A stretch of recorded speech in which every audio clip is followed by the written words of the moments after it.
Good evening. I'd like to call this meeting to order at 7 p.m. and ask Cindy to read the statement of compliance with the Open Public Meetings Act into the record. This meeting is being held in compliance with the Open Public Meetings Act, with notice provided to the Trenton Times and the Hunter County Democrat.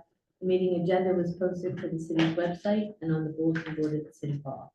The meeting agenda provides for items known at the time of publication and is subject to change. This meeting is being recorded and streamed live using the Zoom meeting platform, but I just want to note that we do have a minor issue with that. Thank you. May I have a roll call, please? Brian Kelly. Here. Michelle Harris. Here. Paul Poole. Here. Paul Stevens. Here. Julian Taylor. She's going to be late. David Minnow. Sean Goodwin. Here. Councilman Lai. Here. Mayor No. Here. All right. We also note that we have Elaine Cushing here from Cricket and Hints, and Kelly Grant is on calling. She is. Right? She is on. Great. If we would, everyone please stand for the Pledge of Allegiance. Pledge allegiance to the flag of the United States of America and to the republic for which it stands, one nation, under God, indivisible, with liberty and justice for all. Thank you. Thanks to our three members of the public for coming tonight. Glad to see you. One was forced. Couldn't say it on myself. So. It's gonna be fascinating. Well, consider community service hours. We need to sign off on something. To scour it. Keeps you one extra credit for community service. All right. As we do every meeting, I will read the mission statement into the record. The Affordable Housing Advisory Committee will develop a proactive, holistic strategy to meet Lambertville's New Jersey state mandated affordable housing responsibilities. Through an open, transparent process, the committee will develop input to a housing element and fair share plan that identifies pragmatic options to meet the city's collective remaining third round and fourth round requirements, while also reflecting broader community priorities and concerns raised by city residents. The Affordable Housing Advisory Committee will analyze and assess options and document a final recommendation for the City Council to consider. Does everyone have a chance to look at the minutes? I think Cindy sent around. There were a couple of edits I think made by the city planner, but they look good to me. Everybody have a chance to review them? Yep. Any last minute suggestions for edits or changes? All right. May I have a motion to approve the March 10th, 2025 minutes, please? So moved. Seconded. All in favor, please say aye. Aye. Aye. Thank you. Moving on to discussion items. So this evening we're going to be talking about a vacant land analysis draft and also a proposed compliance plan. So I'm going to start with sending this right over to Elaine. Mayor, I noticed you did send around, thank you, the draft vacant land analysis. To walk through it really quickly, page 1 is the list of parcels that contributed to our third round RDP. And because they have contributed in the third round, they are not eligible to contribute any more space in any future round. They have already given at the office. We don't use these lots again in our calculations. And just as a refresher, could you, for the people who may not be familiar with the terms RDP? Sure. Lambertville is a town that took advantage of a process in the rules that allows a town to say, and I'll make up these numbers, hey, you tell us that our obligation is 100 units and we would really like to deliver 100 units, but we don't have enough land. And so there's a process to document how much land you really do have and a calculation by which you assign a certain number of affordable units to that land. And that becomes what's known as your realistic development potential. What can you realistically provide? And that's the RDP. The remaining, so let's say Lambertville did an analysis and out of those 100 units, the city said, we can do 25. So 25 becomes the RDP and the remaining 75 go into a separate bucket called unmet need. Unmet need is the group of units that the city promises to take certain actions to try to create, but it's not on the hook that it has to create them. So we have RDP that it must create or create an opportunity for them to develop. And then unmet need, we will try to create an opportunity for those to develop. So the city did do that in the third round, and the list of properties on page 1 of this analysis is the list that contributed to the city's third round RDP. So we cannot count those units again toward any future round in terms of calculating an RDP. The big question is what happened. So this was done in 2018. So what has happened since 2018, and have any of the things that happened opened up an opportunity for developing affordable units on new land that was not available in the 2018 vacant land analysis? And interestingly, there are 4 new vacant lots. One where the house was demolished or fell into the creek, one of the 2. 2 that I did not know until last week, we have 2 properties that are part of the state's Blue Acres program. So those houses have been demolished and those lots are now vacant. So there's 3. And the 4th is a subdivision up on the hill that created a new sort of quarter-acre lot, maybe a little bit less, out of a larger lot. And I think there, Cindy, you can tell me, is there an approval for single-family home, or was that just a proposal and they wanted the subdivision? I believe it was approved I for think they single did. family. Which one is this? I think that's Rosemary King. Oh, yeah, on Highland. On Highland Avenue, yes. We just reviewed the addresses, and we'll release this as part of the minutes, Yeah. so everybody will have access. So the lot where the house fell into the creek is up off of Alex Ocken Creek Road. It is 8 Alex Ocken Creek Road. And I'll say another thing about this list of vacant lots in a minute.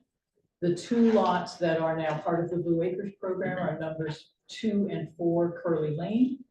And the subdivided lot, the address that I have is 64 Highland Avenue. So it's those 4. None of them are big enough. None of them have enough unconstrained acreage to develop a minimum of 5 units, one of which could be affordable. So we add them to the list. They show as vacant lots, but they do not contribute to any future realistic development potential. So I'm confident now in saying that Lambertville will have a 0 RDP for the 4th round. I would just note that the Blue Acres lots are deed restricted forever. Right. They cannot- Right, and they're tiny. They're very small, Yes, even though they each held, one of each Yeah. one held the house. yeah. So the rule is it has to be enough land to allow development of 5 units at a minimum density of 6 units an acre, which of course, now Robert can do that math for me. So that's 0.83 of an acre minimum. Neither can I. And that's, Elaine, that's any single lot on here. So if there are contiguous lots that Well- add up to that. Funny you should ask. Yes, if there are contiguous lots that are in joint ownership, sometime like you will see all of these redevelopment area lots on Academy Hill. They are contiguous, they are joined, so they were calculated together to generate an RDP. We did have one situation like that up on 179.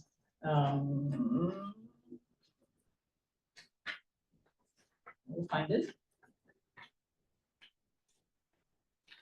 Yeah, it's that little spit of land. There's a couple of tiny little lots up where the, whatever that road is, it comes out and feeds into 179. There's a triangle with some vacant lots. They're not big enough, but they are all jointly owned. So we did have to verify that they were small enough so that they would not be generating an obligation. So yeah, we would look at common ownership of adjacent lots. Thank you. Also, the last thing I want to say about this is on the list of vacant lots that do not contribute, you will see a column that says 2018 comments. That is for the lots that were included in the 2018 analysis. When I downloaded this list from tax maps, there were a bunch of lots included in the list that weren't in the 2018 analysis. So I've added them in with comments that in this column called 2025 comments. And a lot of them are listed as vacant, but they're really not. It's a tiny lot where a building might cross over the lot line, for example. Some of them are jointly owned, some of them have been merged and are assessed together. It's, you know, kind of a relic of 100 years ago. So anyway, I am confident that we can go forward with a 0 RDP and that anything we generate will contribute to our 4th round unmet need. Questions from anybody? Yeah, I'm gonna go back to something you said early on about the 2018 stuff. You said that it can't be used for RDP in a future round, but does it count? Could it be used for unmet need in a future round? No, it's already contributed to the third round RDP, and we created our third round plan based on it, so they're off the list. That's fine. It wasn't clear to me whether or not it could be used for No, unmet if need. it's in RDP, it's not an unmet need anyway. Anyone else? This is a great thing to have because it really tells us everything we need to know about ourselves. Okay, also moving on. We're going to talk a little bit about the compliance plan and what the work that kind of I've done over the last week or two. First of all, I'd like to thank Sean, who was like my sidekick on, he came out with Doug Racino, and Doug Racino is the city engineer. So Sean came and attended a meeting with Doug and I and looked at some parcels down in the north end of town. We'll talk a little bit about those. And we also came to a subsequent meeting with the planner, which is super helpful and nice to have you there. So, and certainly if you have anything you want to add as I'm going on, just jump right in. Absolutely. But I appreciate you showing up. It's great. Kind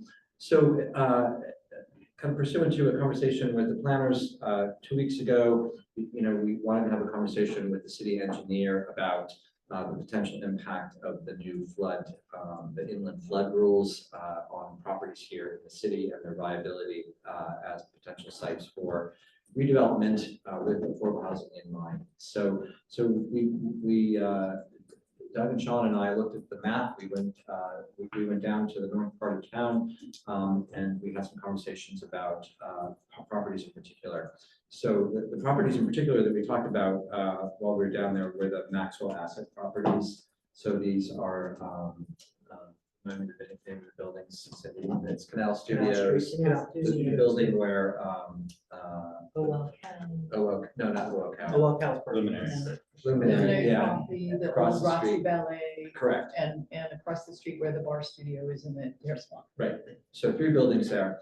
It was determined all 3 sites are fully within the AE flood zone, 100-year flood zone. And one of the things that we've been told to look out for is making sure that any site that we're considering has emergency egress out of the flood zone.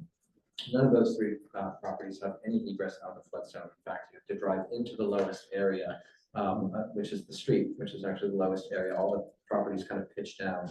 So the city engineer said these are the very last properties you would ever want to consider for redevelopment.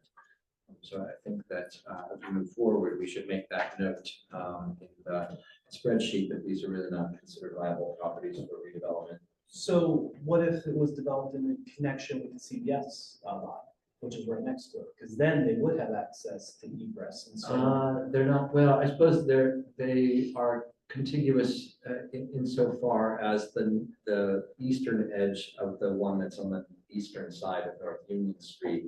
I think it probably lines up with the CBS site. So I suppose that's a possibility. I just think, because I think at some point in the future, there's going to be some sort of new development at that CBS site. And so I wouldn't write off it completely. I just think that honestly, unless there's egress there, yeah, but if we can do that in connection with that project, that might make sense. Is it egress from the building or is it egress from the property? It's Probably from the- vehicular egress must be out of the flood zone. Vehicular, Yeah. okay. So the back of that goes right against the Cherry Street Apartments. Right. And, I envision sometime in the future, Lambertville, that's gonna have to be, those apartments are getting older, they're, I would assume that could be a good site for redevelopment in the future. And so if they did that in connection with the Cherry Street Apartments and the CBS, I think that could be something. But without that, I agree, there's no egress and it would not be sufficient. Points well taken. Julia, are you on? She is on. I am. Okay, did you happen to catch that? I did, and actually I raised my hand because I had a question. I'm sorry, I don't know the detail. I haven't read all these new rules. Is there a specific citation or section of the new rules that we're talking about? And is it only this vehicular access that we're worried about? I don't have the specific citation. I can certainly get it from We'll Doug. get that. Yeah, and it's I think it's vehicular access, yes.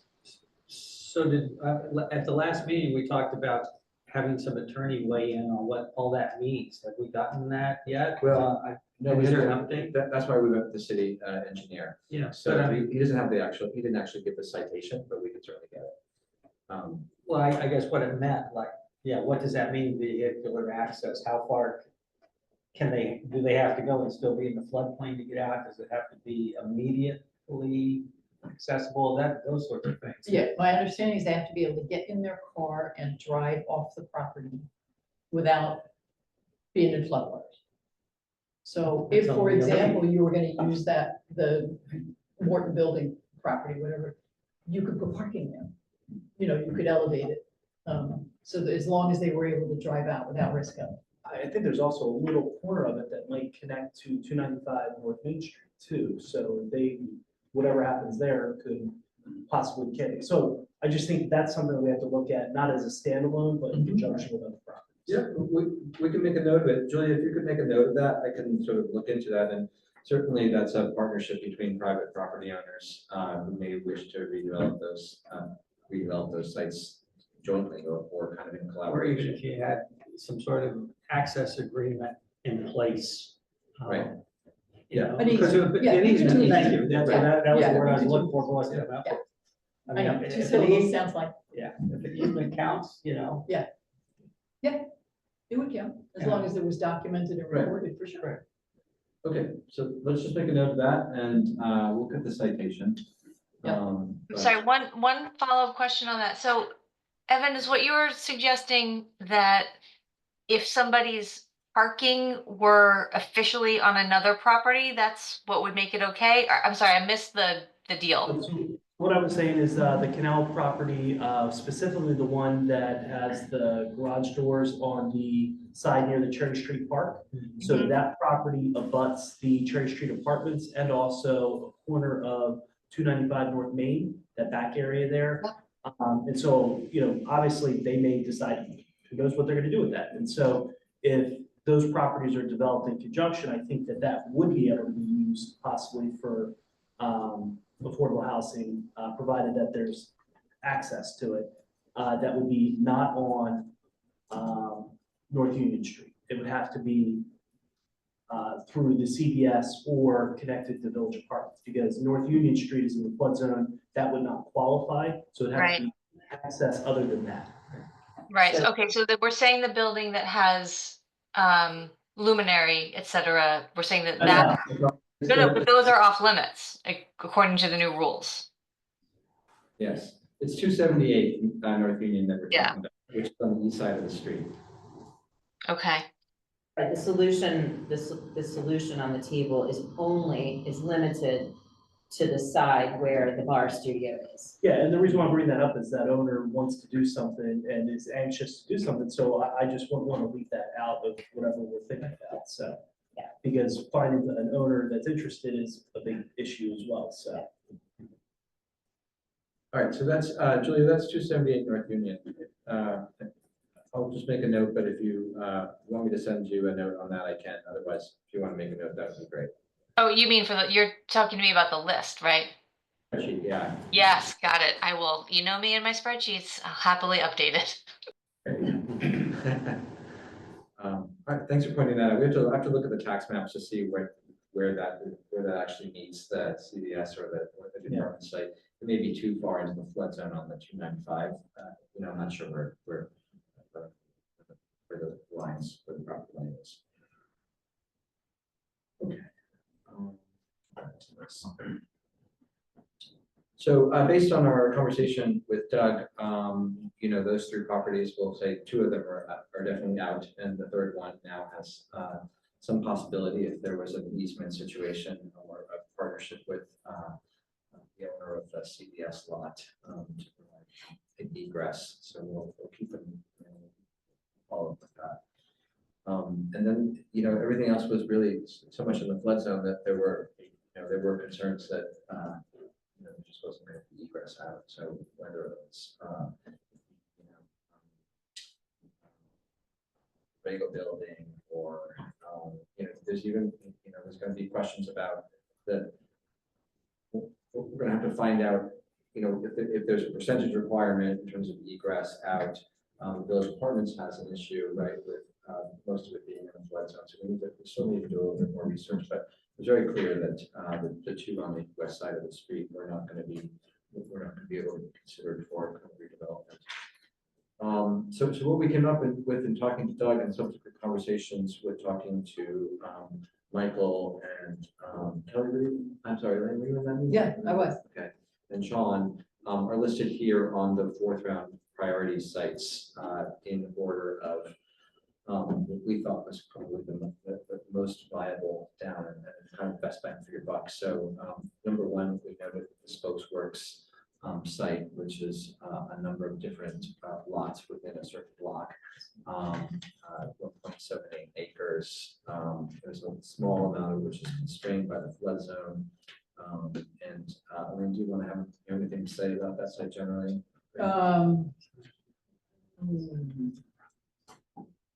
No, I don't think so. Okay, so Um, so when we look at the, so everybody has this, but maybe Elaine, can you just walk us through this? Do you have it pulled up? I don't, but I Okay. can. All right. Um, So I just want to go through the net developable acreage. And, Okay. kind of what the numbers. This is not, you're not working up to this, right? Working off the one I sent to everybody, which is in blue. Oh, Not okay. into- Yes, it'll take me 1 minute, I didn't so print talk that out. quietly amongst yourselves and I'll do that. Sorry. Oh, I have that. Yeah. No, I got it. Did you send it I out? did. I sent it out with. Yeah, let me, everything. I got it. You got it. Yeah. Okay. It's higher up in the Google Drive. It's not in today's folder. It's in a different. Oh, yeah, you don't sit down. I put it in today's folder. That's That's in the okay, I'll properties do it, folder. I can do it now. Okay. Is it, it's not the vacant land analysis, No, it's, right? I sent Is this it in the to same everybody. one? It's in Priority. the properties folder.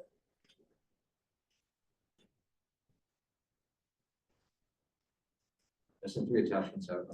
To everybody. The existing densities. Actually, that may be a good place to start too. So when we did the vacant land adjustment, the vacant land analysis in 2018, one of the things, as I said, the minimum requirement is 6 units an acre, minimum ability to generate 5 units. So that's 0.83 of an acre. But the other part of the rules say, take a look at the surrounding context. It's possible you may be able to do a higher density. And so in 2018, I know they did look at existing densities, both up the hills and in the flat part of the city. And up the hill, it is pretty much 6 units an acre or less. But in the flat part of the city, it's consistently somewhere between 14 and 14.5 units an acre. So as we were projecting potential yields from these sites, we use 14.25 right in the middle, because that fits with the surrounding context. That would not be more dense than what's around, what's in the immediate neighborhood. And then the requirement is a 20% set aside. So if you calculate 14.25 units per acre times the amount of developable acreage, which is not constrained by flood, wetlands, and steep slopes, and those kinds of things. That's how we reach the calculation for what the potential full unit yield and affordable unit yield might be from these sites. Well said. Thanks. So everybody has a copy of that. We'll also release that with the minutes, put that on the website. I think you did include the existing densities map when you sent it. I did, Yeah. yes. Densities map, the Yeah. vacant land analysis on the four. So you have that up there. Well, it's not working the way I was hoping it would work, Do you but want to come sit next to me? no, what's, I would always like to. Thank you. Sure. All right. So What when are we we look at talking the, about? we're starting with the spoke works. So I just want to talk a little bit about the acreage, the yield, all that stuff. So we're actually talking about numbers here in terms of what its potential is. Yeah, so it's 1 3/4 acres, pretty much. A little tiny bit of it, as we noted, is in the flood zone, so we're down to 1.77 acres. When you have the calculations? No, it should be here somewhere. There we go. So when you multiply that, we're talking about the potential for 25 total units, 5 of which would be affordable at the 20% set aside. And 20% is usually the standard within which a developer can make a project work financially. If we ask for more than that, it's very hard for them without the city giving additional concessions. So as we go through this, Elaine, just remind us, so our unmet need for the fourth round is 39 units? Yes, And we only have to accomplish or to actually produce. produce for 25% of that. So, well, the way it works is this. First of all, you have 3 age-restricted units coming forward that you couldn't claim in the third round. You have the final 3 Heritage Village units. So now you're down to 36. You only have to demonstrate that 25% of those can reasonably be generated through properties that are likely to redevelop in the next 10 years. So 20 is 9. 9. 9. All right, so Nine. we're, Might be 10, but let's go with 9. so effectively what we're looking for to satisfy the fourth round is a minimum of 9 9, members. that's right? correct. So- And you know what? If you put more than that in and something falls through, you're still good. I'm all about put in whatever you think is reasonably likely to happen. And I just wanted, I think that's a great point to make and something for the committee to consider. I also want to be mindful of the possibility of how we could how we could also work toward the third round, right? I mean, or this is all. Kelly, can we talk about the third round at all or no? Yeah, you can in the, general analysis for sure. I mean, we have the vacant land and we know what it yielded. Right, and we do have a remaining unmet need, so. Correct. Yes, we could talk about that, but we have mechanisms in place to help generate unmet need units for the third round. We promised to do these 2 overlays, which we did. We promised to do the mandatory set aside, which we did. So those are still in place that would, as I said, try to create a realistic opportunity for developing third round units. So I guess the question I'm getting at is there any reason why we would use we would potentially use all of these for unmet need and exceed our 25%, or would You we could then backload them. possibly, You could backload them, and what's the advantage to that? none, None, none. okay. So- Until they become real. I have a question going the other way. Mhm. So say we have a requirement for 9, say we come up with 12 or whatever, some excess. Mhm. And you said, put them in now because something can fall through. It's a kind of a contingency for now. But if we put them in now, do we lose the opportunity to use them in the future should we need them? I don't think so because they're unmet need. Now, if they come to fruition, you're gonna claim them as real life units. So it's not like RDP that if you put them on a list at some point in the No. past, you can't move them It's- forward. It's not. Okay. No, you could spend 50 years trying to satisfy unmet need. Right. So you could carry those forward. Moving properties around Yeah. on the different lists. Yeah, yeah, Okay. yeah. So there's no downside to just taking all of whatever high number we want here. and putting it towards unmet need. No, there isn't. But you'll bring your third round unmet need forward.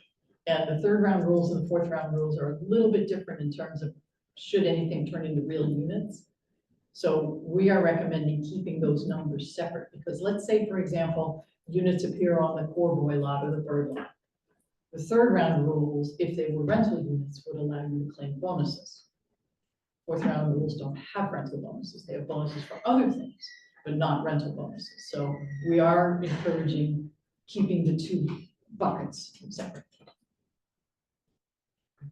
Great. So are there any questions about the spokeswork site?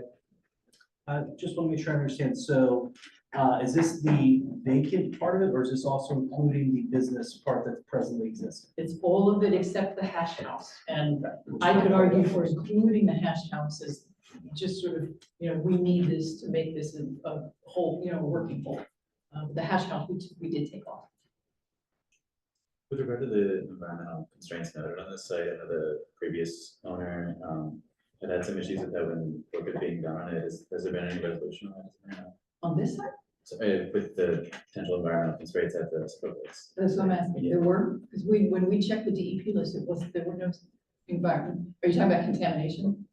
I don't know what kind of contamination it was. I just know It's a the former owner and it's still noted on this, Yeah. on the sheet. On the so- spoke work. Yeah. Yeah. Oh, yes, that's right. I was supposed to get the RAO letter. In fact, thank you for reminding me. They haven't sent that to me yet. My understanding is the remediation is completed and everything's fine, but I will get the RAO letter to document that. Yes.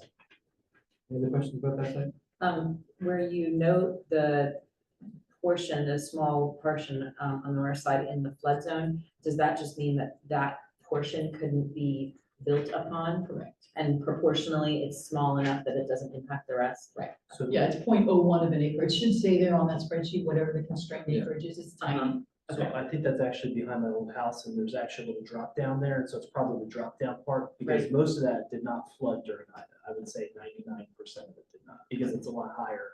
Once you get where our net street is, there's a drop down there significant. So it's not a logical portion of the lot that you want to build It's on. right anyway. along the It's a tiny- lot it's a line. Tiny corner. Right along the lot line. You would, that would be part of your setback anyway. There's like a little stream back there, it's called Eli Street. That's, I mean, that's perfect, that it's part of the setback anyway, so it's Yeah. not, Yes, I mean, it's this wide. perfect, thank you. Okay, so that's site number one. And so as noted, that would have the highest yield of anything that we looked at so far, correct?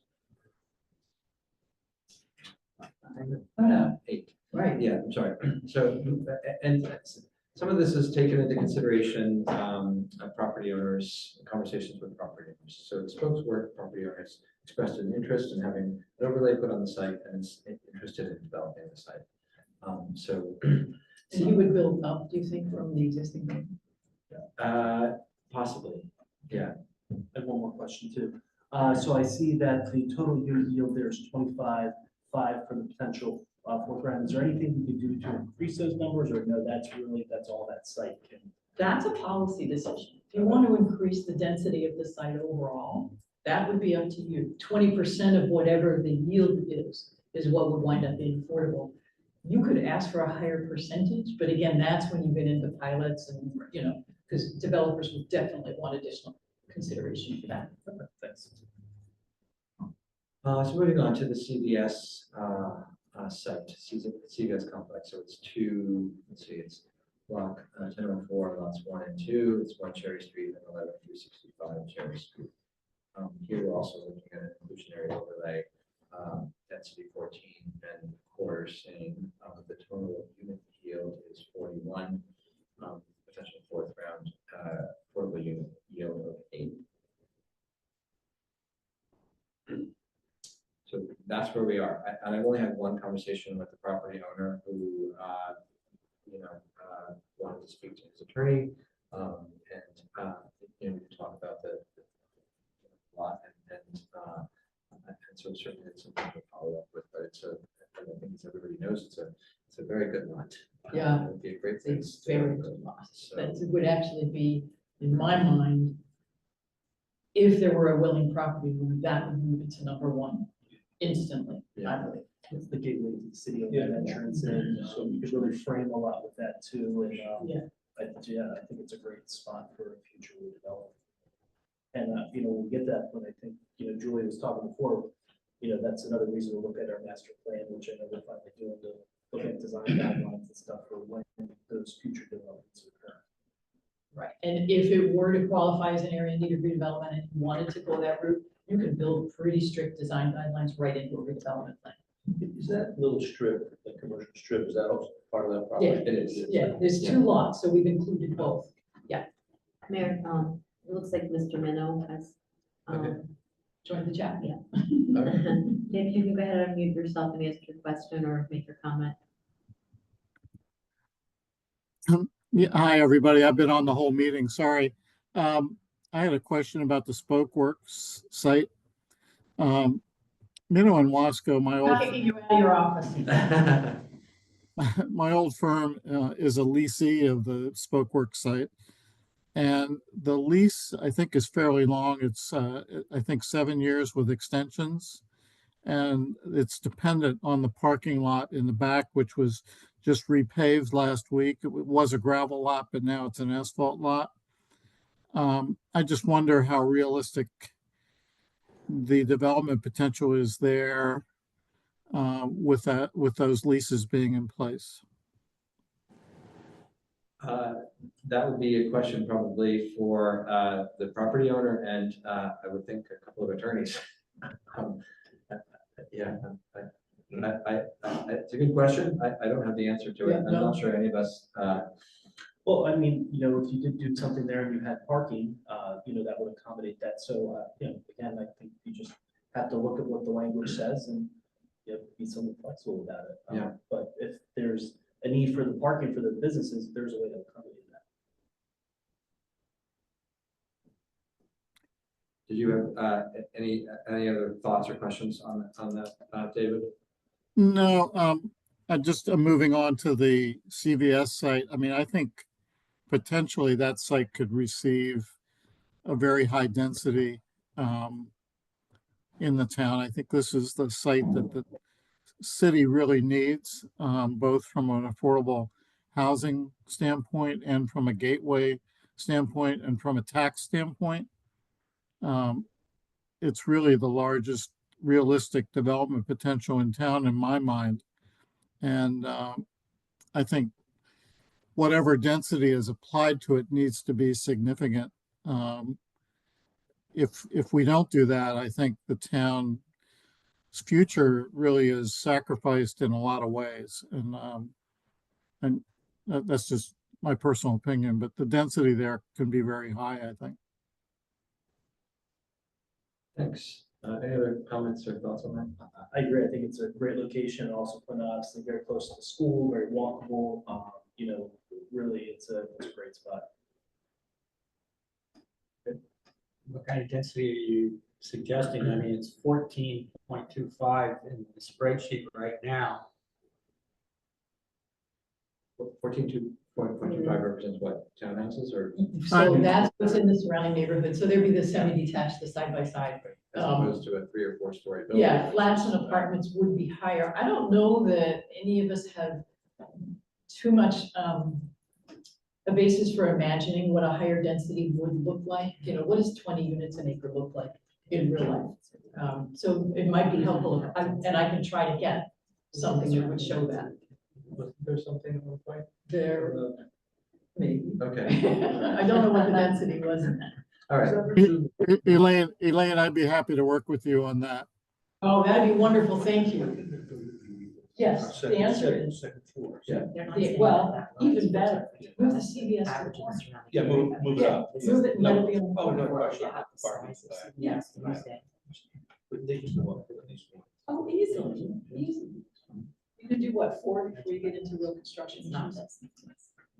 Okay, Julia Taylor has a raised hand raised. Yes, Julia, go ahead. Of the surrounding area. Thank you. I would love to be a fly on the wall and hear David's thoughts on the density there. I totally agree. We should be looking for more density, and at the risk of being a broken record, I would ask whether there's room for us time-wise and budget-wise to think about some of the core updates we might need to our master plan prior to a full master plan reexamination. We are surfacing really important considerations about location and density and future use and flood hazard that are not all suited to solving within the affordable housing discussion. So I'm actually getting, dare I say, excited, which is the wrong word, about things that are so challenging, but excited about the opportunities ahead of us if we take the reins now. So I just put my plug in for maybe we could work with the planning board to make some key adjustments sooner rather than later. I think that's a great point, Julia, and I think that, hopefully the work of this committee will continue. There's a couple of different ways that we can look at the work that we need to do and the council needs to do, which is potentially just get us to the number for the 4th round, while we still have a very active and viable committee who's committed to looking at redevelopment in other areas and moving the ball forward more generally, kind of beyond what's required of the 4th round. I'm very eager to have this kind of discussion in town. And I think that personally, I think it's past due. If we've got interested and intelligent, dedicated volunteers, I guess my my wish would be to get us where we need to go for the fourth round, right? Because we are on a time, maybe we pick the lowest fruit here, and save the bigger possibilities for work in the latter half of the year when we have more time to have conversations with property owners, and so forth and so on, right?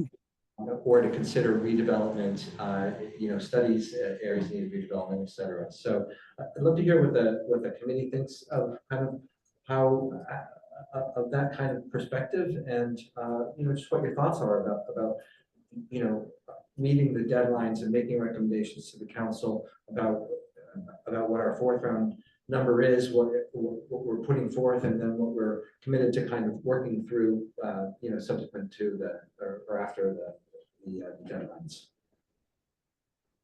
Well, one thing I'd say is, yes, fourth round, but also, we also have to keep in mind right there with it is the fact that we're out of compliance for the third round. And that would take precedence even over farther out actions, in my mind. I mean, that's what our mission statement states. Yeah. But yes, I mean, going on after that makes sense. I agree with that, but I think, but it needs to be fairly quickly, and the redevelopment plan, it's professional stuff like that, and the growth. Timeline. Yeah, I don't think about these things kind of consecutively. I am thinking about them concurrently. There's overlap. There's going to be necessary overlap, because I think part of why we've ended up where we are, and why we've ended up, to your point, Mayor, behind, right, in how we're looking at the master plan, is because something more important and more urgent always comes up, and we're focused on that, which focus has some benefit, but also we've deferred kind of the bigger picture conversation. So I like Julia's comment about, is there a smaller piece of this that we can forward, the master planning that we can forward, that's the link between the bigger master plan exercise and this, and how do we do that, as a committee, and still meet our goals of third round, fourth round, and all of that. We have to be engaged. Other thoughts on any of this? Yeah, Josh. Okay. I think this is great. We have a lot of great possibilities, and there are a couple of things that I'll say. I'm not going to say too much about this, but I will say we have had a recent conversation meeting with Fair Share, and I'm not going to go into the details because we haven't cemented a decision or an agreement with Fair Share, but we did have a lovely conversation about the 6 units that it looks like the council's adopted a resolution to move forward with Habitat for Humanity. So we did let them know that as soon as we have an MOU for that, we're going to send that to Fair Share, and then we're going to come right back to the table, and we're going to talk about the third round, and hopefully, kind of close out the third round in that regard. So we'll see, but we are working on that. So, as much as we talk about the third round, I also want to make sure that everybody understands that we are working toward reconciling with Fair Share and report on that. I feel pretty good about it. So, when we think about Mayor, how long have we not done any affordable housing? Now we're actually at the point where we're going to be putting 6 units out there, which is pretty great. So, I think when Fair Share sees us actually doing that, then they're going to see we really didn't mean this, and hopefully we'll be in a better position. And I have talked to them about and written to them about the work of this committee, and how serious it is, and how we're not leaving any stone unturned, that we are having these conversations, that we have done the spreadsheet. I'm talking about the spreadsheet and being a living document, and really an assessment and a resource for everything we have in the city. All good stuff. And we have other things that I think are going to be great opportunities here for the committee to talk about. There's one thing that I'm dying to talk about, we're just not quite there yet.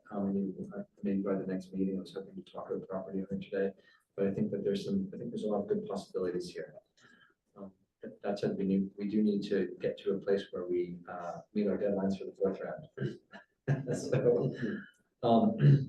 So the CVS, and you know, if the committee decides to make a recommendation to hold off, for example, on, you know, one site over the other because we want to take a longer view or have you know, we want to look at the possibility that this is gonna be a process that's gonna be longer than, you know, just not slapping, but, you know, putting an overlay on it, and that's a great recommendation. So think about this as we're going through the numbers. So the third side of the list is the log cabin site. We just talked about that. So I do expect them moving forward with that. Will the log cabin come down? It will. It will. Do you know anybody more? Yeah. Free log cabin. All I have to do is take it away. Yeah, the kitchen. Yeah, I'll help them take it down. I won't. I mean, in all seriousness, is it an option for a revenue producing activity to sell the house, to be moved? To me, moving that would be challenging given where it is, right? That's a great point. The other thing that could be done with it is, it could be possibly donated for fire training with controlled burns, as long as we're not in fire season. Yeah. I've overseen one of those projects in North Carolina, which is super interesting, and fire departments really appreciate it. And it can be considered a charitable donation. They don't get many opportunities to do evacuation training and fire training like that in buildings, so. That's a good point, and I talked to Chief Barlow about it already. You did? Yeah, so with a smaller barn, certainly, that would be a great training. And we didn't talk about the log cabin, but, you know, we'll see. We're not quite there, but that's, the plan is to build where the log cabin is. We should find out if it was a kit, because if it was a kit and put up, it might be. Might be easier to take taken down. down. I had heard it was a kit, but I can't confirm that, so I think we need to figure that out. Gosh, if we only had an architect on the committee. Well, no, if we only knew where Ed Clausen lived, right? I think we could probably find that answer. Yeah, I think we could find that answer after one telephone call, or an email. So, stay tuned. So 6 units there, and we have here the Wells Fargo parking lot we talked about in the central business district. It's the same density, 14 and a quarter, that would yield possibly 5 units with one affordable. So I didn't bring my notes. I will say, I did check the zoning ordinance Yeah. as to what it allows in the way of apartments or residential in the CBD. Apartments are not permitted on the ground floor facing a street, which is kind of a challenge for the Wells Fargo buildings in case it's several. And only in the CBD are there size requirements. So it is actually harder to build residential in the CBD than in the rest of the city. Yeah, and I recently learned that because I had somebody write to me about building. Yeah. We may want to consider that. Yeah. What about the scenario of putting parking underneath and then residential on top? That's fine, you know, it's not cheap, but it's fine, but again, you have minimum size requirements for the units, only place in the city. Next on the list was the Rego Auctions Annex Gallery at 243 North Main. I would note for the record, in my conversations with David Rego, you know, he is interested in sort of keeping his business, you know, over the next few years. Doesn't foresee any changes, but I think given the site, it's an excellent site out of the flood zone. It's a nice size. It has the potential to yield 18 units with a 4 unit affordable tenant. So. So it's in there, but it's not the top. You know, yeah, I mean, you know, we could go back and revisit the conversation, and, you know, it's my understanding that we can do this with or without property owners. It's always nice to have some buy-in. Yeah. That would be the way to go, I think, but, you know. Well, and one of the decisions we're gonna make on all of these sites, I would assume, would be, are we gonna do an overlay? Are we actually going to rezone them? Are we gonna do a redevelopment plan? You know, we have choices. Right. But in order for, Property, the tax assessment.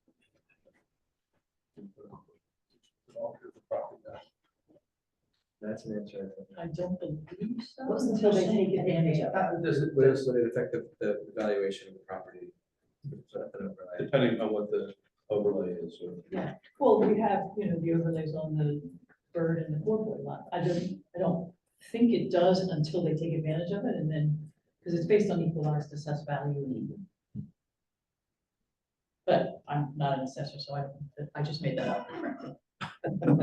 Pretty For the record, she made it up. All right. Village of Valparaiso's complex, same density, 14.1 units per acre. That would, the total unit yield of 7, with an affordable of 1. And that may be another, yeah, a slightly higher density. Gremlins. Yeah.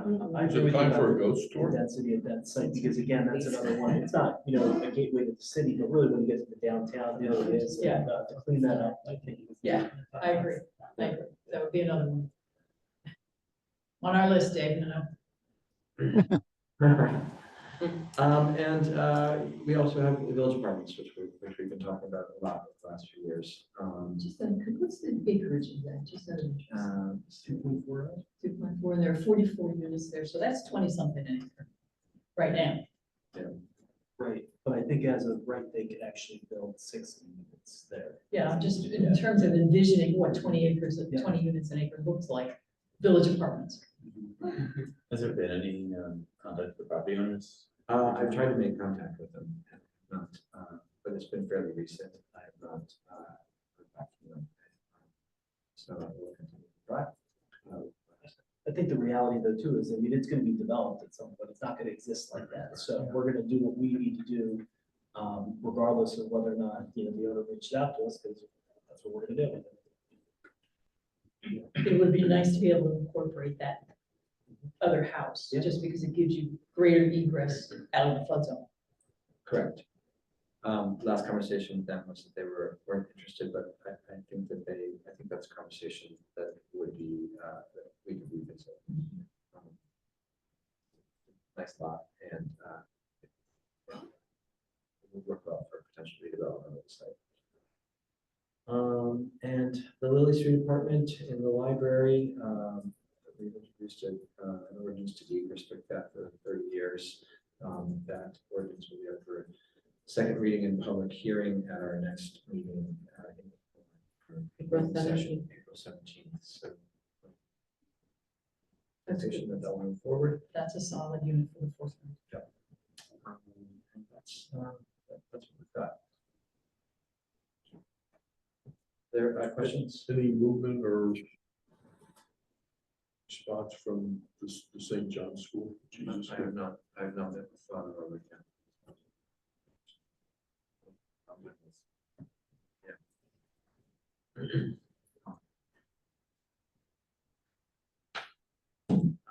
And any questions about any other sites? So, what, for the fourth round for that parking lot back there that, obviously the church owns, what can the city do to put itself in a position to take advantage of that if they decide to do something differently?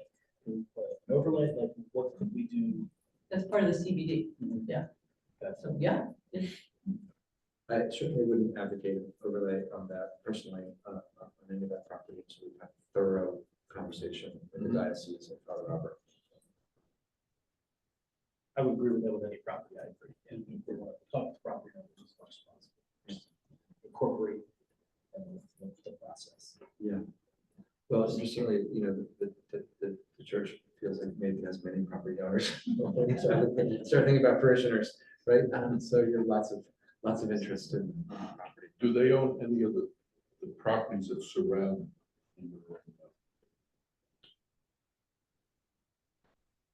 Rich, yeah, or the parking lot? No, I think they just own the parking lot and the Jesus School and the church and the rectory and the space between where the garden is, between the church and the rectory. And the garage. I was gonna say the garage, yeah. You have a question? I have a question for you. So I'm looking at this, if my math is right, there's 30 some in the potential fourth round affordable yield. your math is right. Okay, so, and we need 9. We, at least 9. Okay, yes. So what has to happen? How do we turn these from potential to this is fourth round? Like, what do we have to do to say of these, this is what's gonna go in the fourth round? What's the minimum that we would have to do to get there? I'm not sure I understand what you're asking. So, They're on a list right now, right?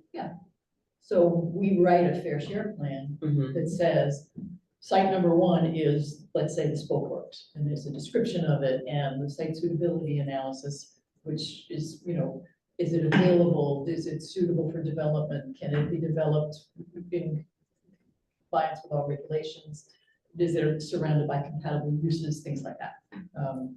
And then what is the mechanism? Are we gonna put an overlay ordinance on there, or are we gonna develop, whatever it is that's gonna enable the development? So now that we have this list, no further action is needed other than actually writing the plan Yeah. based on these properties. This is what I'm waiting for, is the prioritized list. Waiting from who? Well, Well, so this- That's my question. The city council. What's between now, what's between right now, this question, and you having and writing the fair share plan? us and the council. So Okay.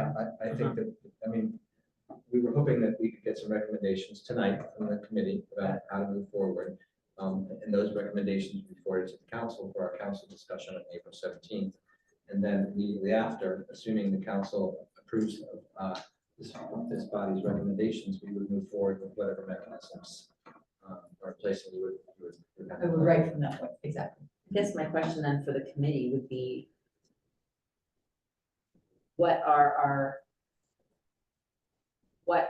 how are we going to prioritize these, right? In terms of just, okay, you read it from top to bottom. We've all, I think, most people here have said CVS moves to the top or is this very interesting, could be number one. So I guess how are we to determine that? I don't think we've talked about that in terms of, now that we have this list, how do we boil them down and sort through them? Yeah, we haven't. Or do we just want to say all of them, do we have to put them in a prioritized order? It's whatever you want to do. Okay.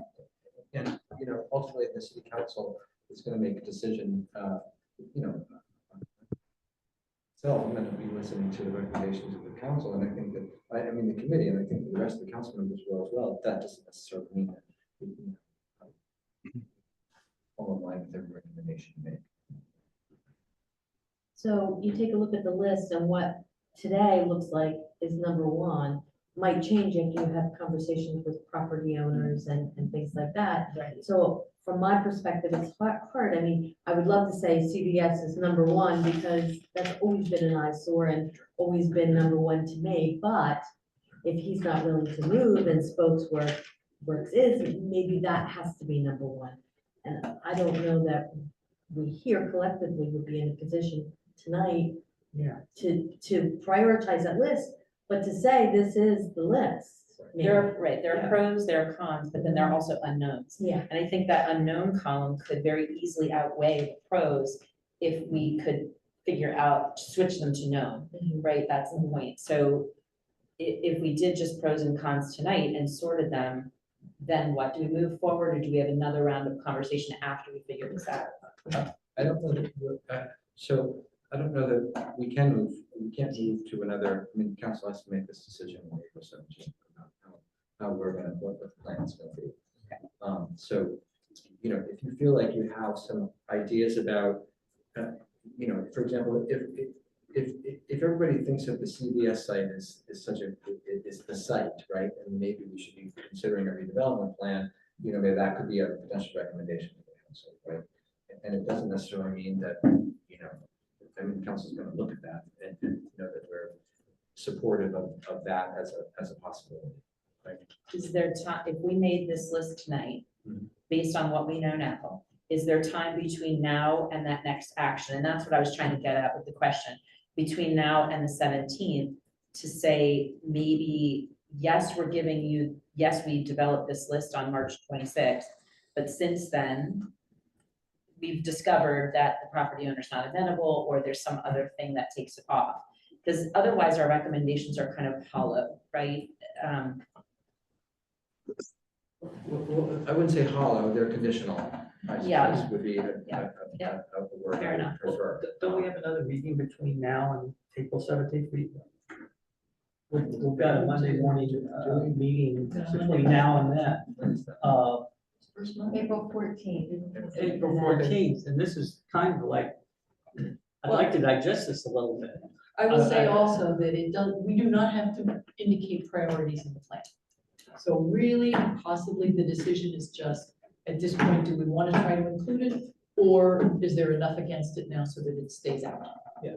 I think that when we look at this, we want to look at, not necessarily prioritize them, but just look at things that we think are not going to make it possible. Like, for example, talked about the access on the canal properties. Like that to me is, that's a long shot. So we're not really supposed to that. We've got other properties that are more viable. So I think we have a lot of viable properties. So I don't think we need to prioritize them. But there are, we talked about the log cabin site, which council's taking action on that. Started the other night, it's going to continue. There's the apartment at the library.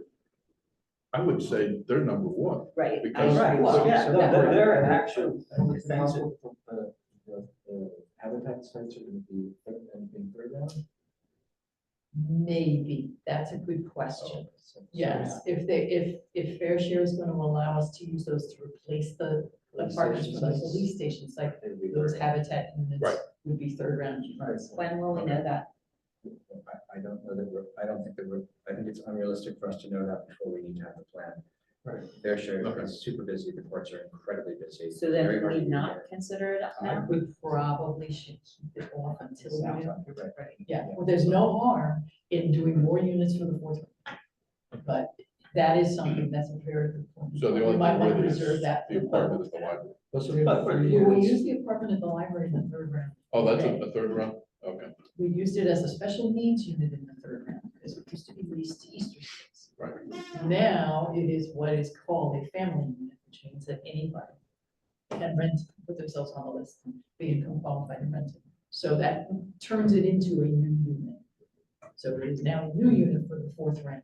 Okay, so we, You can include it. that's, Yes, we got we got a toe in the water, but that's, you've got that and you've got the three heritage villages. So that's 4 We got four. out of 9. so we said we don't want to, say who's first, who's third, and fourth, but I think we got those 3 right now. 4. 4. Heritage Village is 3 and and the library is 1. No, I'm talking about The CVS, Spoke Works, and Village Park. Oh, properties, not Right. units, got it. but they should, I would think, bump along to the top, but then who's the second tier? But we need one. That's the question. And that's, is it the spokeswork? We only got a couple of weeks to. But we don't have to prioritize. We don't have to prioritize. The rules, the law says reasonably likely to redevelop in the next 10 years.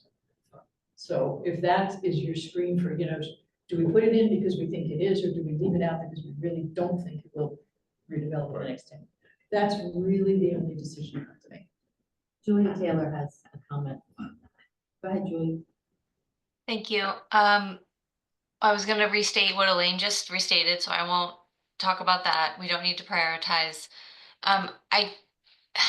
My question is about what I think I understand, and Elaine, please correct me, is that we are still allowed to get away with overlays, but at least 25% of the unmet need that we say we're gonna meet has to have some higher level of reality. Is that correct? Yes. Yes, we have to be able to say, yes, we've looked at these properties, or we've talked to the property owner, or whatever, and we do believe they are reasonably likely to redevelop within the next 10 years. Or in the alternative, we can say why we don't think that we have that. There is an opportunity to do that, but I don't think we can reasonably say that. Will we, I understand this is reading tea leaves, but do you anticipate, or is there any information out there that I don't have about, like, let's say we think that one of these properties is very reasonable to, it's reasonable for us to assume it's going to redevelop in the next 10 years, but it doesn't. Are we then in trouble? No, not at all. I mean, Okay. we have overlays on the Poor Boy lot and the Bird lot and the Cracker Factory, and we don't have a single unit out of those yet. But we said we would put those overlays on there, and we did, and so we're fine. Okay. Yeah, I mean, I think that the idea of prioritizing is something we don't have to do. If I guess the only reason we'd have to do it as a committee is if there were things that might fall off the plan for the fourth round.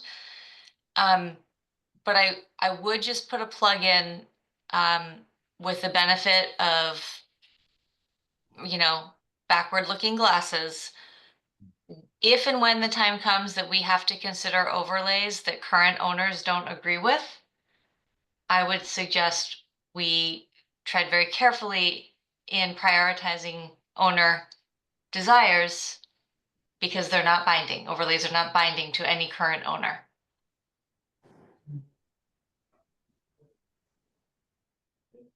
Can I make a, I'm just thinking about the public aspect of this, and I'm thinking that, you know, while we may not have to prioritize for the purposes of this plan, it might not be bad for us to make a recommendation and sort of prioritize, not for the plan, but in the recommendations to the council.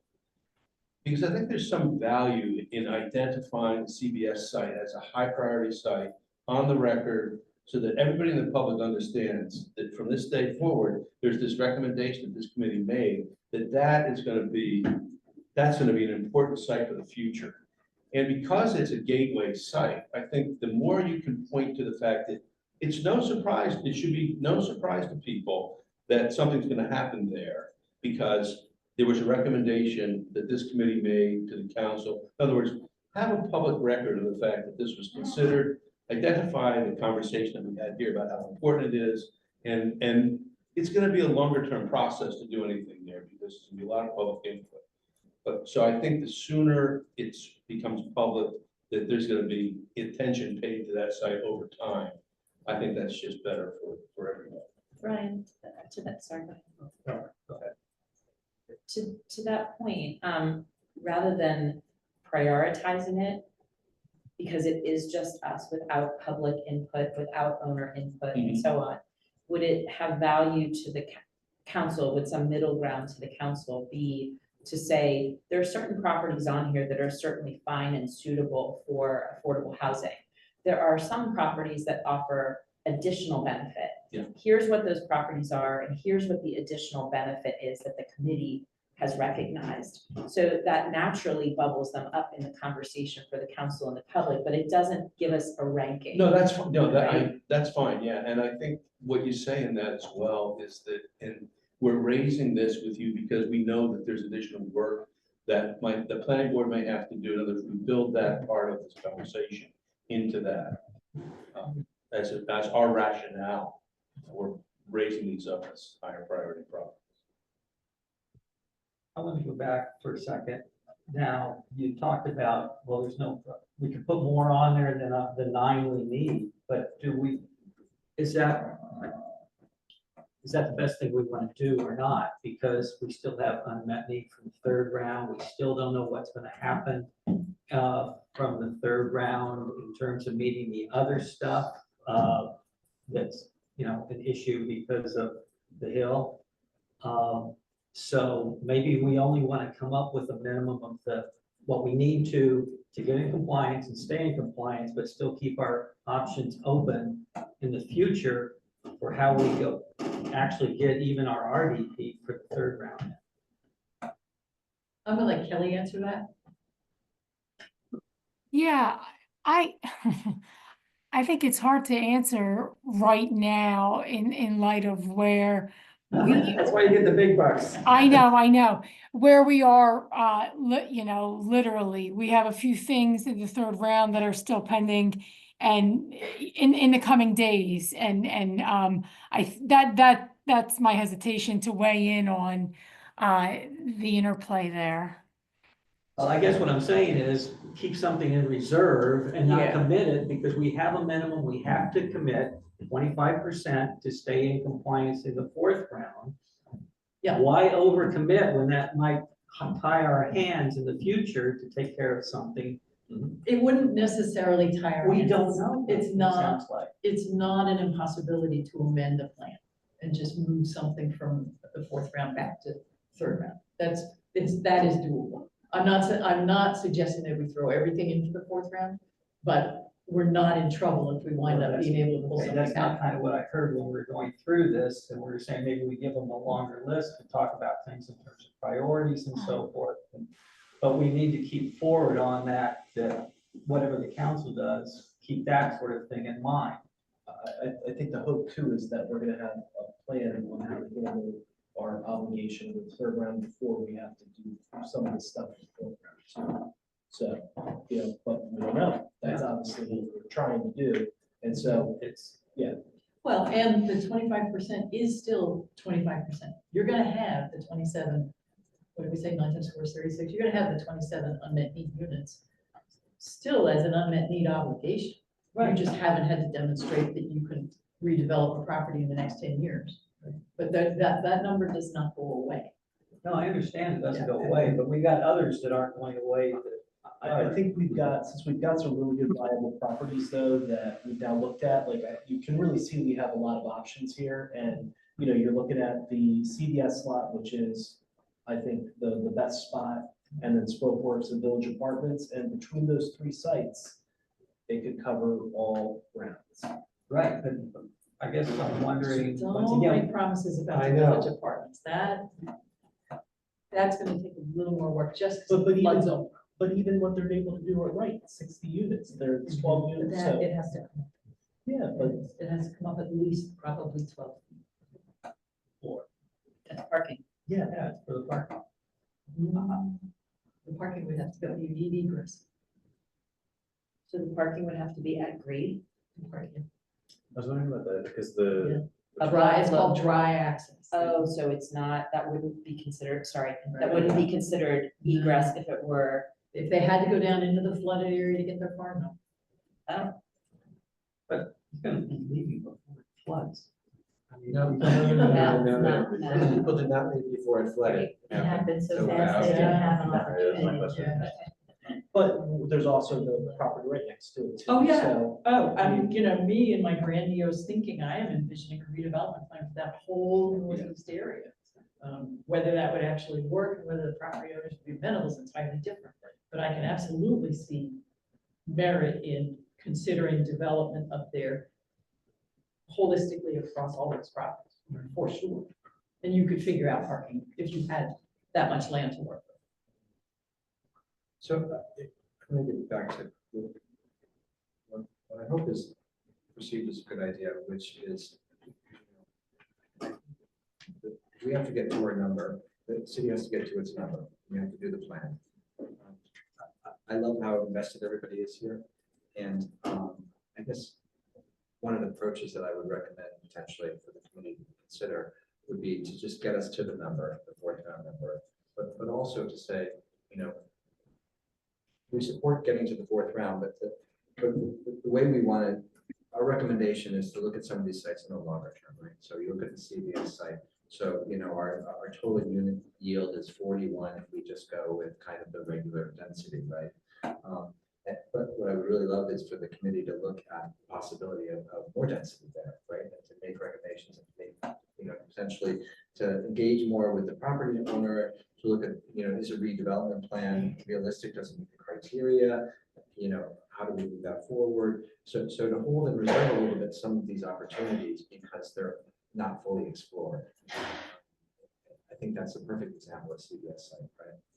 I mean, we could just go in with a, you know, with an overlay and get the 8 units that we need, or we could sit back and say, well, we're gonna put 5 somewhere else just to satisfy the fourth round, and we're committed to looking at a site that's like the CVS where we might get, you know, a much higher number because we just haven't seen what's possible there in terms of, you know, building mass and footprint and all that kind of thing. So that would be something I would, because I think the work is going to continue.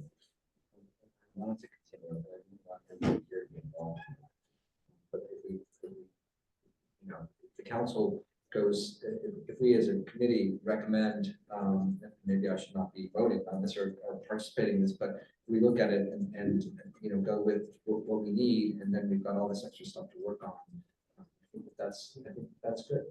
It keeps the conversation going, keeps it in public, it keeps the pressure on the council, it's, it's out there in the public mind that we're talking about these things. It's, maybe even puts a little bit of good pressure on property owners to reconsider kind of the way they're looking at the property in the long term. I don't know.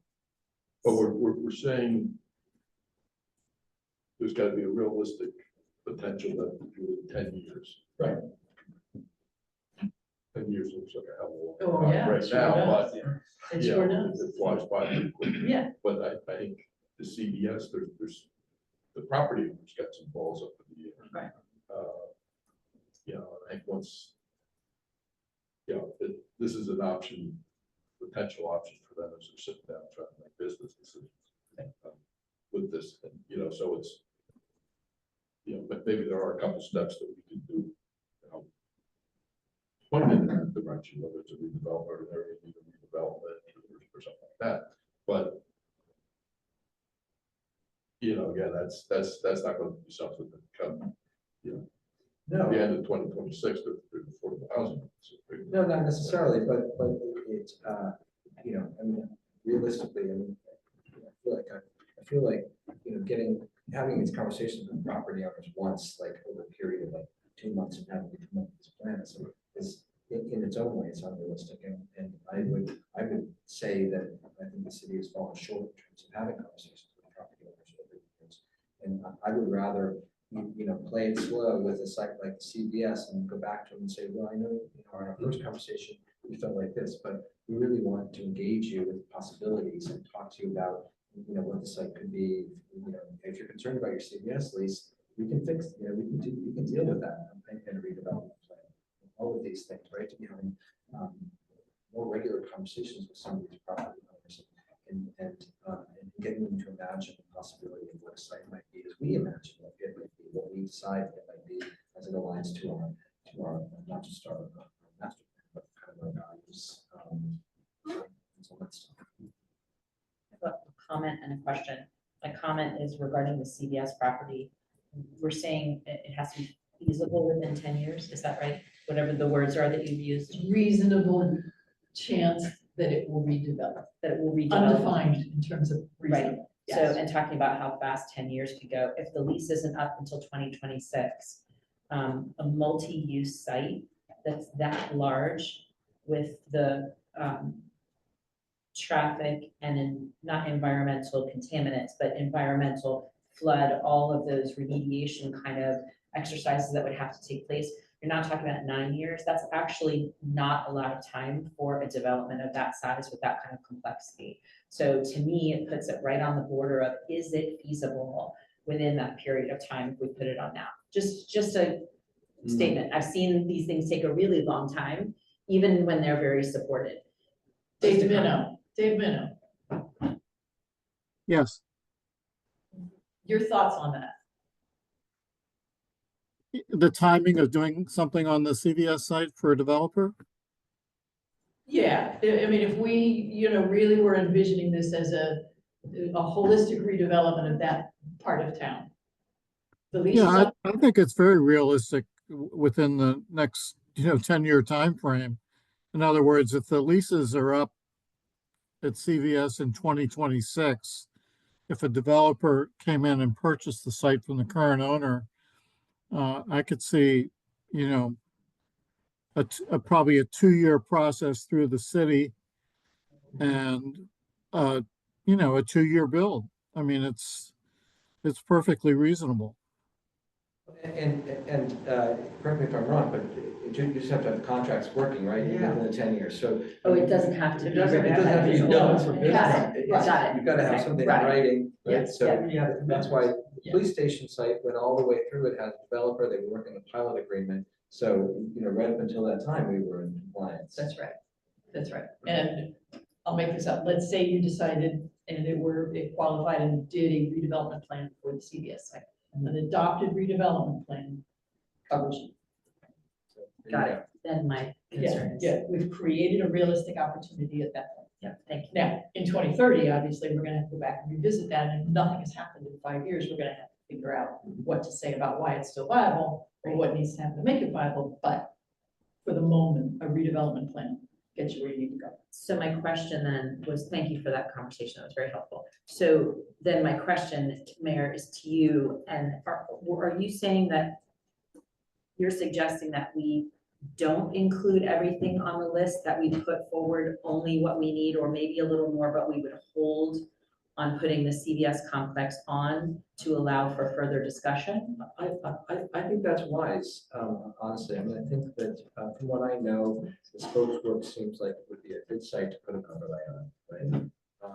And, you know, we could put an overlay on the CVS site with or without the property owner's permission, but it would be better to take a little bit of time and to determine whether, one, the owner would consider a larger development, right? So, you know, an overlay is different than a redevelopment plan, right? An overlay is gonna just put in what we want. It's Redevelopment optional, plan, so- right, a redevelopment plan has the possibility to make the property much more valuable because you're talking about, you know, greater density. So in using those two as you know, kind of counterpoints, and you know, whether the city would consider whether it meets the criteria, first of all, for an area in need of redevelopment, and then a development plan, that takes time, right? So I don't want to, I mean, my thinking is I wouldn't want to risk a great opportunity with an, you know, with an overlay. Maybe we could put an overlay on it and then do a redevelopment. Well, this so is what I that- was saying, if you really needed it, you wanted it in the plan by June 30th, you could draft an overlay ordinance. Ordinances don't have to be adopted till March of 2026, so that's plenty of time to say, oh no, we really meant a redevelopment plan, and to go ahead and do that. So the overlay would be a placeholder. But I, for what it's worth, do tend to agree with Andrew that this is a large enough potential site that you want to take your time and do it right.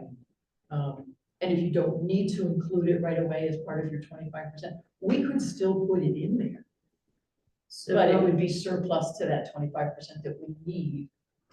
Then the question arises, well, why did you put it for the surplus that you needed in the third round? Because there's unmet need there. I think they, And- I think they looked at it and they realized that the lease wouldn't be up in the third round, so there wasn't any realistic potential.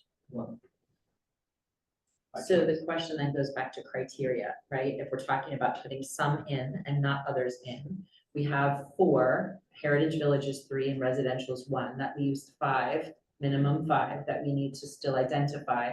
So it sounds like rather than figuring out which ones go in, are we saying which ones should not go in because they warrant further conversation?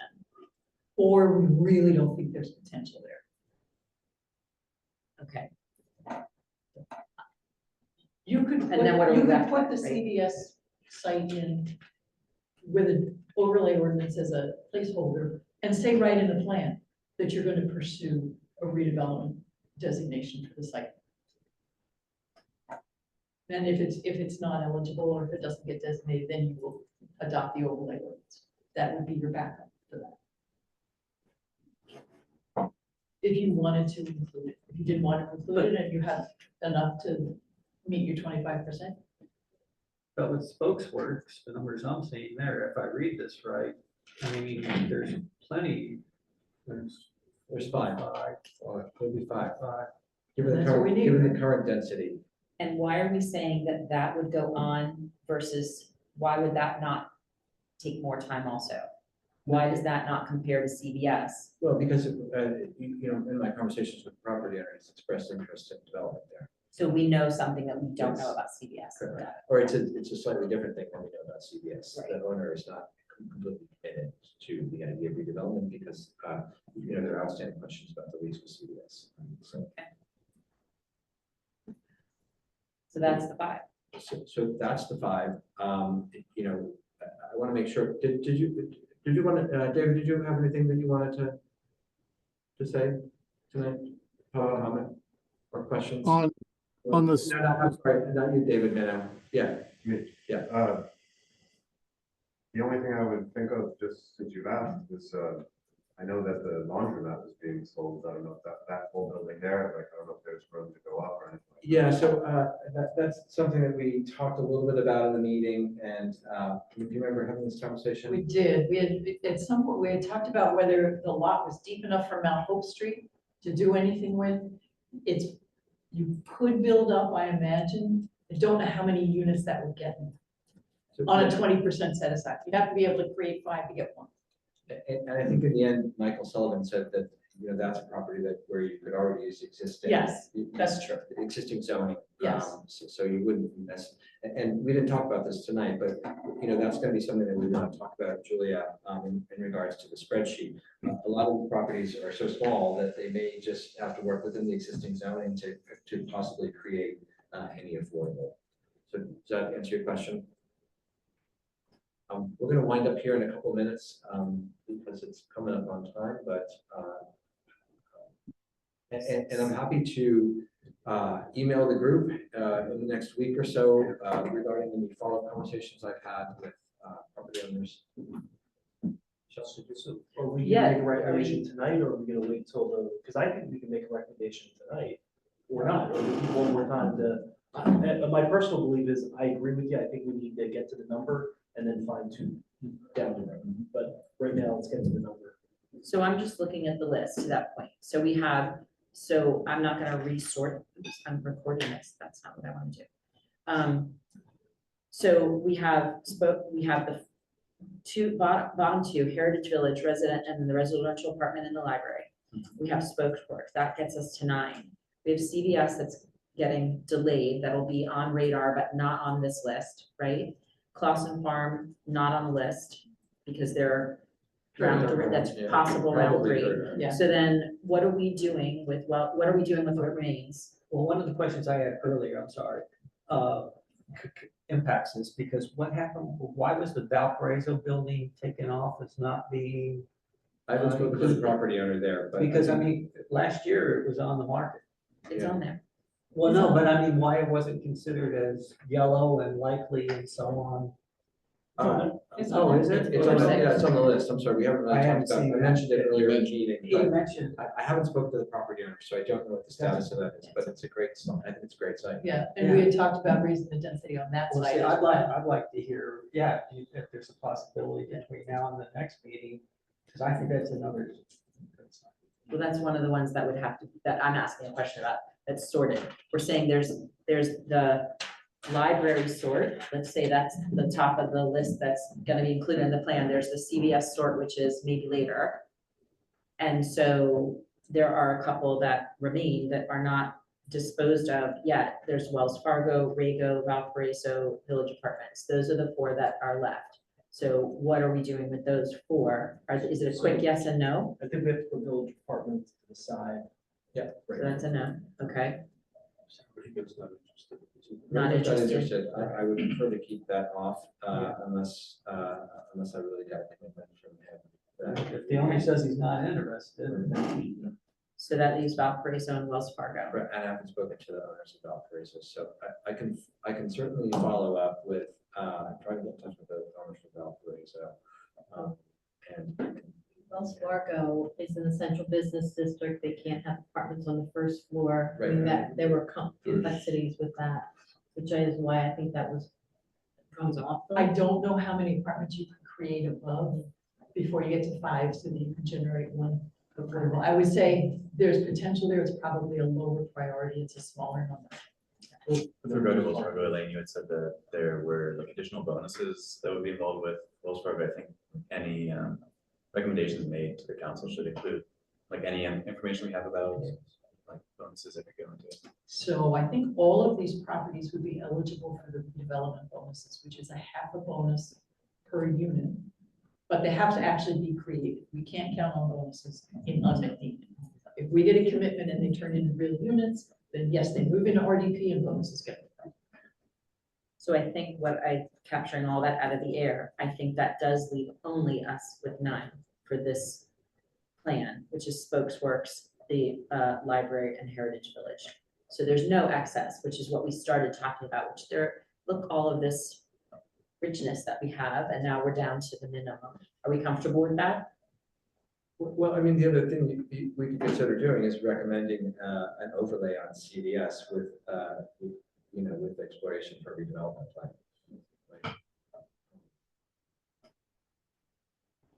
Would we include Village Apartments and the property that's located near it? I don't think that we can include, we're just not there with those apartments. I can't, we've had conversations for 2.5, almost 3 years with those permits, and the council's not there yet on the number. We developed, I mean, we could plug in a minimum number, I'm sure, but I want to, Yeah. I don't know what to do with it. I don't want to put it in if I'm not sure about it. And it is a tough site to redevelop. It's their challenges, their issue. And that's why it's taken us all this time to get it done, you know.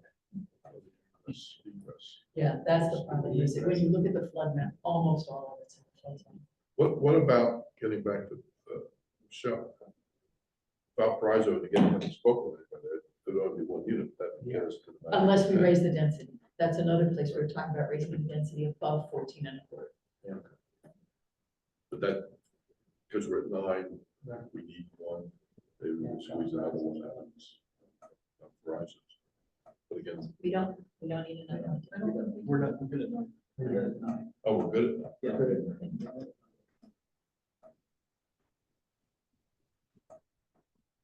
Good with that for the moment, and I will, I'll commit to sending out an email before our next meeting with any updates that might change or the recommendation.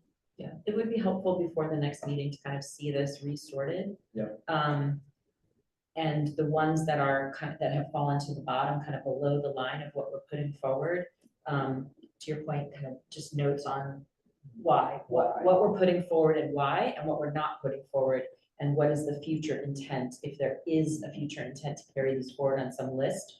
I think that would be helpful for our next meeting, just to make sure we actually achieve something in the meeting. Yeah. Julia, did you catch some of this for the spreadsheet? Notes and things?